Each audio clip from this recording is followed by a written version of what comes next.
পূজার প্রস্তুতি আসলে নেওয়া হচ্ছে। পূজা তো সামনে, পূজার সব মণ্ডপে আসলে পূজার যে পরিস্থিতি, আমাদের পূর্ব আমাদের যে প্রিপারেশানগুলো থাকে, মণ্ডপ সাজানো সব কিছু আসলে রেডি হয়ে যাচ্ছে।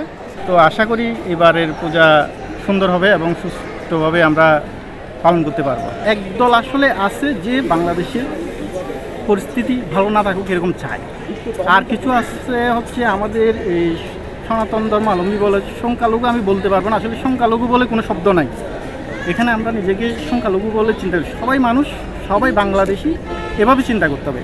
আমি বলতে চাই যে 5ই আগস্টের পরে যে নতুন সরকার আসছে, তারা আসলে আমাদেরকে বিভিন্নভাবে পজিটিভলি সাহায্য করার চেষ্টা করেছে। যেমন মাদ্রাসার মানুষগুলো, মাদ্রাসার যারা ছেলেরা আছেন বা ছেলেরা আছেন, সবাই মিলে কিন্তু মন্দির পাহারা দিয়েছে। হ্যাঁ, তারা চেষ্টা করেছে, বর্তমান সরকার অনেক চেষ্টা করেছে বা করছে। এটা আমি মনে করি যে শুধুমাত্র হিন্দুদের জন্য নয়, আমাদের মুসলমান বন্ধুরাও আমাদের বাড়িতে আসেন, নাড়ু খান, আমরা ঘোরাফেরা করি একসাথে।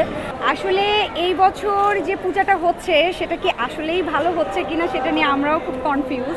তারপরও যতটুকু হচ্ছে কি আর করব, এতটুকুতেই খুশি। দেখেন, এইবারের অবস্থাটা তো সবাই জানে। এবার আমরা নতুন করে দেশ স্বাধীন করেছি, কিন্তু আসলে আমরা কতটুকু স্বাধীন হয়েছে এটা নিয়ে আমি একটু কনফিউজ। কিন্তু আগের বার কিন্তু আমরা মানে ধর্ম যার যার উৎসবটা সবাই করেছি, সর্বজনীন ছিল, কিন্তু এইবার কিন্তু সর্বজনীন হচ্ছে না। যেমন আমার নিজেরই কিছু ফ্রেন্ড সার্কেল অ্যাটেন্ড করতে পারছে না, কারণ হচ্ছে মানুষ কি বলবে, অনেক বাধ্যকতা, সর্বজনীন নাই। অনেক মুসলিমরাই পাহারা দিয়েছে। আসলে বাংলাদেশে মুসলিমরা যে সবাই হচ্ছে গিয়ে ধর্মের বিপক্ষে তা বলছে না, গুটি কয়েক লোকের জন্য আজকে আমাদের সনাতন ধর্মটা এত বিলুপ্ত।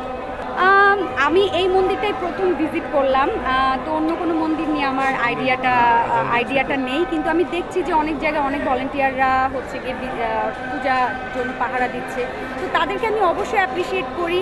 কারণ বাংলাদেশে কিন্তু হিন্দু মুসলিমের কোনো ভেদাভেদ ছিল না, হঠাৎ করে এই ভেদাভেদটা করে দেওয়াটা আমার মনে হচ্ছে যে আসলেই এটা উচিত না।